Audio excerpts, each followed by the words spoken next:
Hello there, my name's Katie, I'm 30 years old, and today is the anniversary of me getting out of a very toxic relationship. Considering this special occasion, I figured I would come on here and share my story with anyone willing to listen. So a little about myself. I had a pretty normal childhood growing up. I loved playing outside, reading books and spending time with friends, but when I was 14, I started feeling really tired all the time. My joints ached and I often got strange rashes.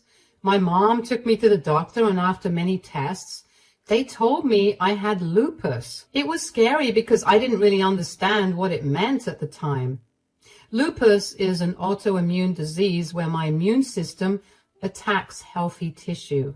Living with lupus wasn't easy. I had to take a lot of medications and go to the doctor often. Sometimes I had to stay home from school because I was too sick. I couldn't play sports like I used to, and I had to be careful not to get too tired or stressed. It was hard watching my friends do things I couldn't do anymore. But my family was very supportive. They helped me manage my illness and encouraged me to focus on things I could still enjoy, like reading and drawing. When I got to college, I was nervous about how I would manage my lupus on my own, but I was determined to make it work. I made sure to take my medications regularly and get enough rest. I also told my professors about my condition so they could understand if I needed extra help. And that's when I met David. David and I met during our sophomore year of college. It was at a friend's party and he caught my eye right away. He was charming and had a great sense of humor. We talked all night and I felt like we had an instant connection. After that night, we started spending a lot of time together. David was always so attentive and caring. He would bring me coffee when I was studying late and always made me laugh. We had a lot of fun together and he seemed to support my dreams and goals. David was also incredibly supportive and understanding of my health struggles. He would often accompany me to doctor's appointments, help me manage my medications, and always make sure I rested when I needed to. His care and empathy gave me a sense of security and reassurance that I had found someone who truly cared about my well-being. We dated for about 2 years before he proposed. I was so happy and thought I had found the perfect partner. We got married a few months after graduation, and I believed we were going to have a wonderful life together. After David and I got married, he started changing. At first, it was little things that didn't seem like a big deal. He would make comments about my clothes, saying they weren't appropriate or that I should dress more like his friend's wife. I thought he was just trying to help, but it made me feel bad about myself. Then, when I wanted to go out with my friends for a girls' night, David got really angry. He said I should stay home with him instead and told me that married women shouldn't go out without their husbands. Feeling guilty, I stayed home even though I really wanted to go. Things got worse when it came to cooking. One evening, I was making dinner and David came into the kitchen. He looked at what I was making and said it wasn't good enough. He threw the food away and told me to make something else. I was so upset because I had worked hard on that meal, but he didn't seem to care about my feelings at all. I reached my breaking point with that, and a few days later, I confronted David about it. Can we talk? About what now? I just feel like you've been really mean to me lately. Mean? What are you talking about? You keep making comments about my clothes. You say they're not appropriate and that I should dress like your friend's wife. It hurts my feelings. Oh, come on, Emma. I'm just trying to help you look better. You should be thankful. Thankful? It doesn't feel like help. It feels like you're criticizing me all the time. You're overreacting. If you can't handle a little advice, that's your problem. It's not just the clothes. When I wanted to go out with my friends, you got so angry. You said married women shouldn't go out without their husbands. You yelled at me for wanting to do something so basic. You made me feel guilty for even wanting to see my friends. Because it's true. You're married now. Your place is with me, not out partying with your friends. But I miss them. I miss having a life outside this house. And I wasn't going to party with them. We were just going to have dinner at a fancy restaurant. It feels like I'm trapped here. Oh, please, you're being dramatic. You have everything you need here. Why can't you just be happy? I try to be happy, but it's hard when you treat me like this. Last night when I was cooking dinner, you said it wasn't good enough and you threw it away. I worked so hard on that meal, David. It was like you didn't care about my feelings at all. If it wasn't good enough, it wasn't good enough. I'm not going to eat something that doesn't taste right just to spare your feelings. Do you even hear yourself? It's not just the food. It's about how you make me feel. Like nothing I do is ever good enough for you. Well, maybe if you tried a little harder, things would be different. I do try. I try so hard to make you happy, but it feels like you don't appreciate anything I do. Maybe because you're always whining about how hard everything is instead of just doing it. I'm not whining. I'm trying to tell you how I feel, but you never listen. You always dismiss me like my feelings don't matter. Because you're always making a big deal out of nothing. You need to toughen up, Emma. Life isn't always going to be easy. I know life isn't easy, but I need you to be my partner, not my critic. I need you to support me, not tear me down. Support you? You're supposed to support me. That's what a wife does. I do support you, but it should go both ways. We should support each other. Well, maybe you should think about what you can do to make things better instead of complaining all the time. I just want us to be happy, David. I want to feel loved and appreciated. If you want that, then stop being so sensitive and start acting like a proper wife. A proper wife? What does that even mean to you? It means doing your job without making everything about your feelings. Just be better, Emma. I don't know how much longer I can take this, David. I need you to understand how much you're hurting me. Well, maybe you should think about how much you're hurting me with all this drama. I'm done talking about this. I can't keep feeling like this, David. Something has to change. Then you better figure out what you need to change, Emma, because I'm not the problem here. I felt even more confused and hurt.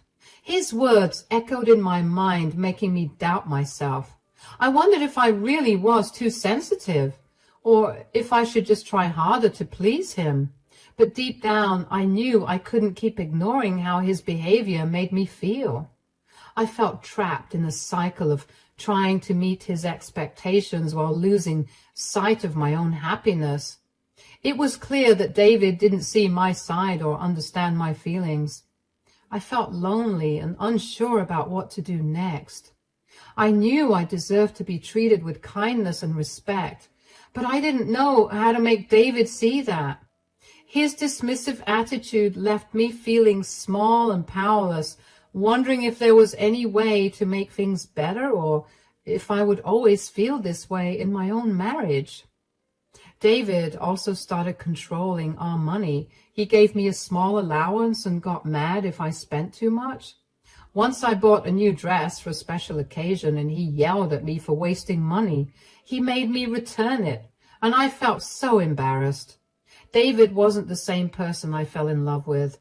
He became controlling, mean, and disrespectful. It was like he didn't care about me anymore. I realized that the kind, supportive person I thought I married was gone, and I didn't know how to get him back. David's attitude towards my health condition also shifted. He became impatient with my need for rest and would sometimes belittle my symptoms, saying I was exaggerating or being lazy. He started to question why I couldn't do certain things or why I needed to cancel plans due to flare-ups. It was as if he expected me to just push through my illness without understanding the toll it took on me physically and emotionally. When we discussed starting a family, I was hesitant because I knew pregnancy would pose serious risks due to my lupus. Lupus is an autoimmune disease, which means my immune system attacks my own body.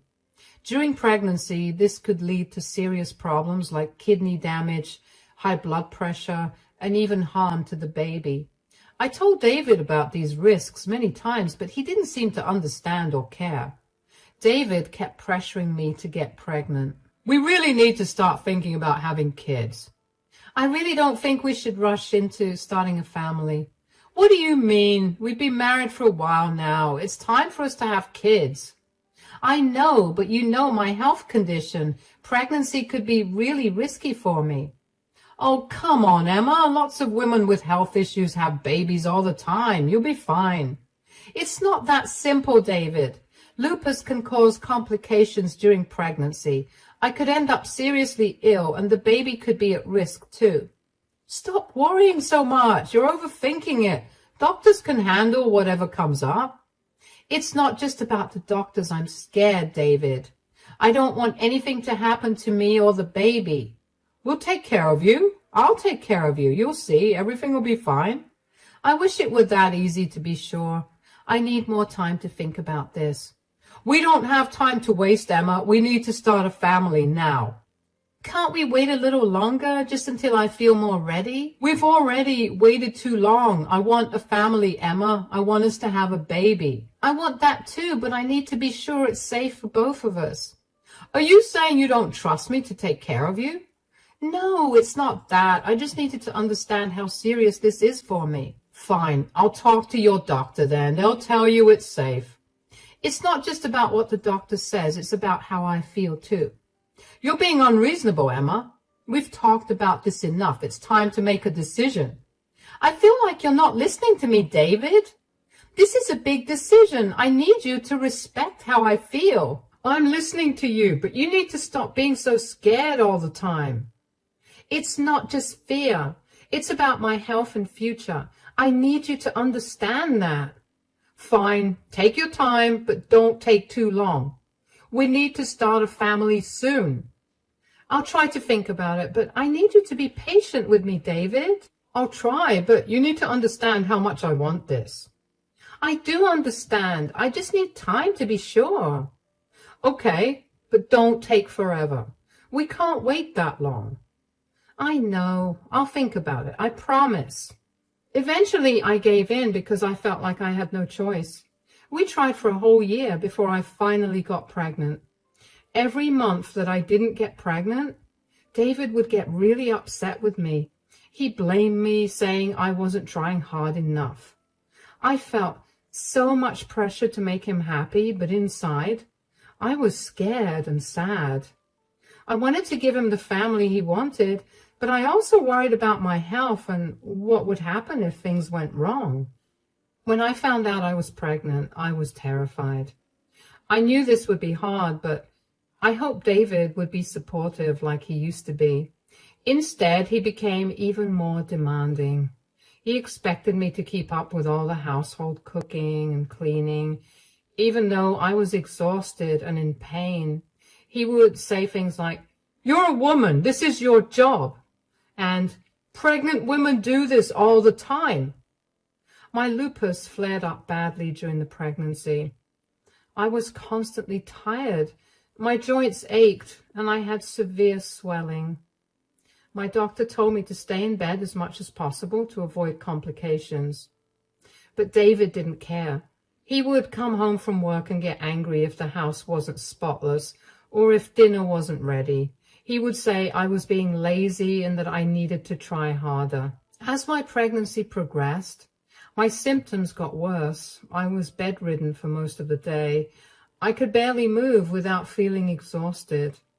David grew angrier with me. He accused me of being lazy and using my illness as an excuse. "Other women manage just fine. Why can't you?" he would shout. His words hurt, and I felt more alone than ever. I felt useless and frustrated. Every day was a struggle to get through, and David's anger only made it harder.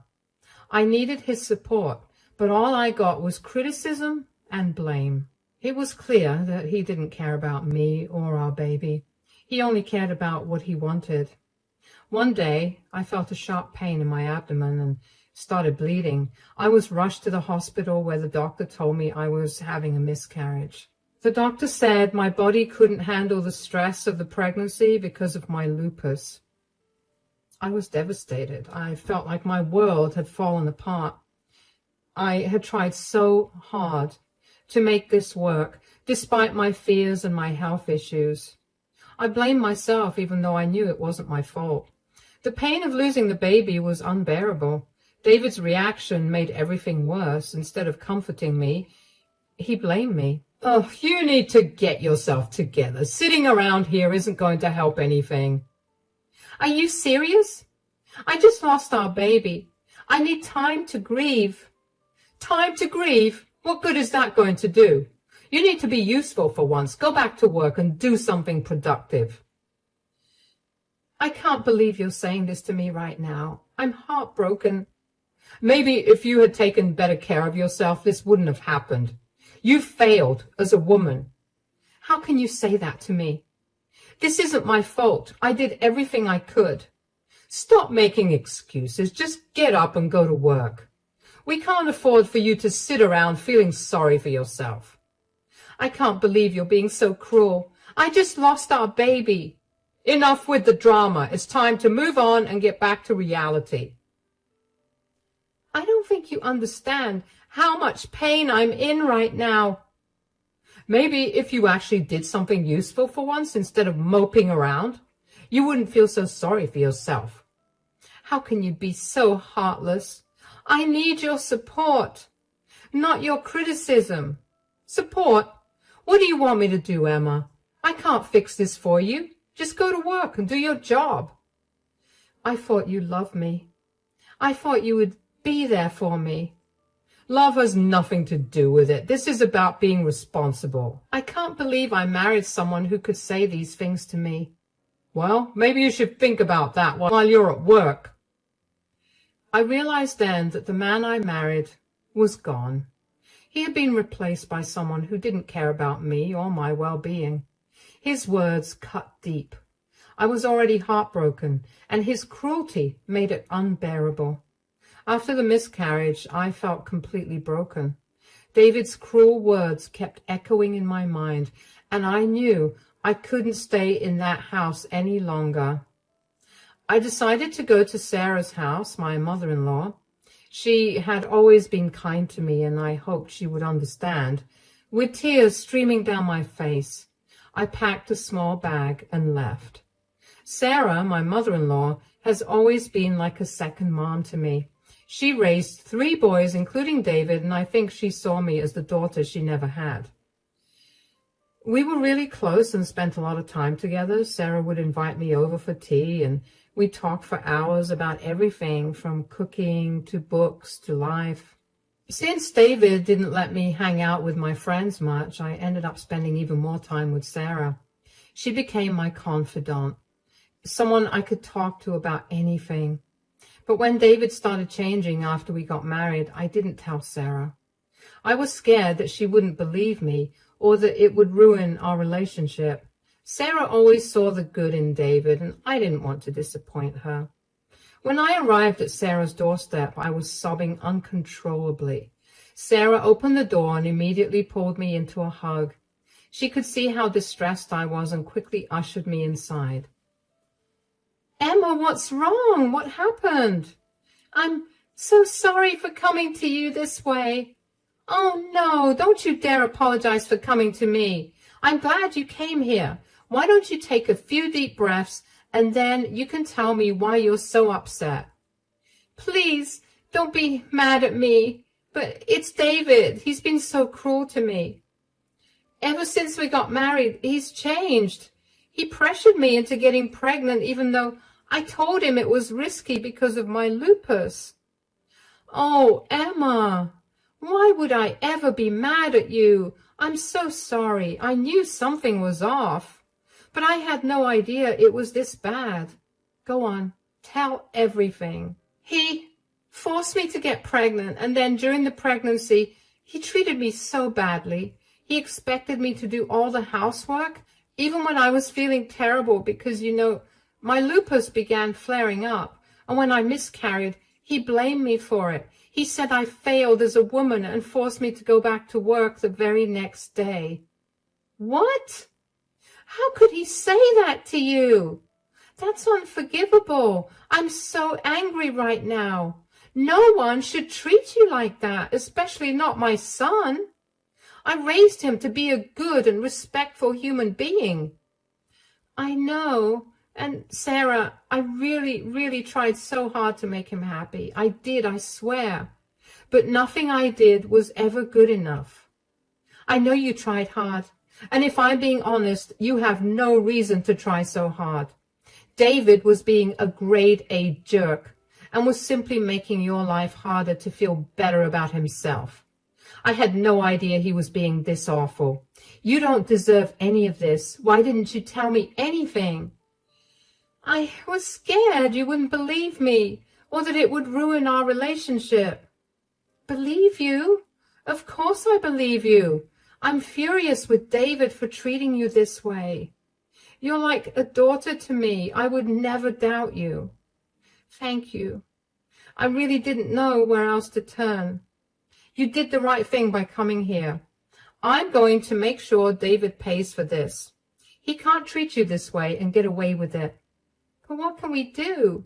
First, I'm going to evict him. He can't stay here after what he's done, and I'll make sure he knows that his behavior is completely unacceptable. I have no idea what I would do without you. Thank you so much for believing me. You've survived far too long without any help. Now, I'll take care of everything. I'll talk to my lawyer and make sure David gets what he deserves. He's not going to hurt you anymore. You have no idea how relieved I am to hear that. Your family, Emma. I'll always have your back. You can stay here with me as long as you need. We'll figure this out together. You're strong. You'll get through this, and I'll be here every step of the way. David needs to understand that his actions have consequences. I hope he does. I just want to move forward and heal from all of this. You will. You're not alone. We'll take it one day at a time, but for now, just rest. I'll handle David and make sure he can't hurt you anymore. Thank you, Sarah. I feel so much better knowing you're on my side. Always, Emma, always. Sarah didn't waste any time. She immediately started making phone calls.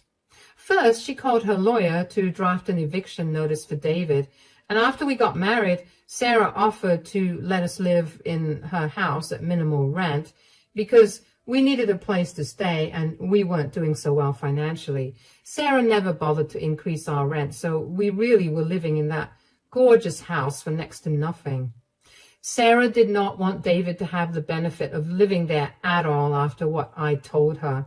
She made it clear that his behavior was unacceptable and that he wasn't welcome anymore. She had the notice made as soon as possible so I could go back home with it in my hands. When I got home that evening, I felt a mix of nerves and determination. I knew what I had to do, but it didn't make it any easier. I walked into the house and David was sitting on the couch watching TV. I took a deep breath and went over to him. David, we need to talk. What now? I had a long day. Can this wait? No, it can't. I need you to pack your bags. What are you talking about? I went to see Sarah today. I told her everything and she's evicting you. Here is the eviction notice. You need to be out by the end of the week. You'll get the divorce papers soon as well. You did what? You went crying to my mother? How dare you? Yes, I did. I told her how you've been treating me. She was appalled. She's on my side because she did not raise a pathetic loser who could not respect his wife. This is ridiculous. You're blowing everything out of proportion. You can't do this to me. All I did was ask you to get a job instead of moping. It's called distracting yourself. I'm not blowing anything out of proportion. You've been cruel and heartless. This is the consequence of your actions. You need to leave. And where am I supposed to go, huh? You think you can kick me out and I'll disappear? That's your problem now. You can't stay here. Sarah has made that clear. You're serious? She actually wrote an eviction notice? Yes, she did. You have until the end of the week to pack up and leave. Look, it's even notarized. This is insane. I'm your husband. You can't just throw me out like this. You stopped being my husband the moment you decided to treat me like I was worthless. I deserve better than this, and your mother agrees. You'll regret this. You think you're strong now, but you'll miss me. You'll see. No, I won't miss the way you made me feel. I won't miss the pain and the tears. I'm taking control of my life, and that means you have to go. This is unbelievable. After everything I've done for you, this is how you repay me? Everything you've done for me? You mean the constant criticism, the pressure, and the blame? I don't owe you anything, David. You need to leave. Fine, I'll go. But don't expect me to forgive you for this. You're making a huge mistake. The only mistake I made was staying with you for so long. Now please pack your things and leave. David stormed off to the bedroom, slamming the door behind him. I felt a sense of relief wash over me. For the first time in a long time, I felt a spark of hope. I knew it wouldn't be easy, but I was ready to start over. I was ready to heal and find happiness again. Thankfully, David moved out by the end of the month. He was crashing at a friend's place until he could find another apartment to rent out. But Sarah wasn't done with her revenge yet. The next thing Sarah did was call David's boss, who happened to be an old family friend. She explained the situation and asked if there was any way David could be demoted and transferred to a different location, far from where we lived. His boss agreed, understanding the severity of the situation. David would be sent to a less desirable position in a different city, making it harder for him to cause me any more pain. Sarah also arranged for a restraining order, ensuring that David couldn't come near me or contact me. She wanted to make sure I felt safe and protected. I couldn't believe how quickly she took action to help me. Finally, Sarah spoke to some of her friends in the community, asking them to keep an eye on me and support me during this difficult time. She wanted to make sure I had a strong network of people who cared about me. David's life started to fall apart. He was forced to move to a different city for a less desirable job position. It was a huge step down from what he was used to, and he struggled to adapt. Without the support of his mother and me, he realized just how alone he was. His friends turned away after Sarah told them about David's true colors, and he found himself isolated and unhappy. Meanwhile, I began the divorce proceedings. It was a difficult process, but I knew it was the right thing to do. David tried to fight it at first, but with Sarah's support and the restraining order in place, he didn't stand a chance. The court granted me the divorce, and David was left to deal with the aftermath. Losing his marriage, his home, and his job took a heavy toll on him. He was no longer the confident man he once was. Instead, he became bitter and angry. For me, life started to improve. Without David's negativity, I felt a huge weight lifted off my shoulders. I focused on my health, attending regular doctor's appointments and following my treatment plan. Slowly but surely, my lupus symptoms became more manageable. I found new hobbies that made me happy, like painting and gardening. Sarah continued to be a great support, and we grew even closer. I also reconnected with my old friends. They were understanding and supportive, happy to see me doing better. We started having girls' nights again, and I realized how much I had missed out on during my marriage. It felt amazing to laugh and have fun without any fear or guilt.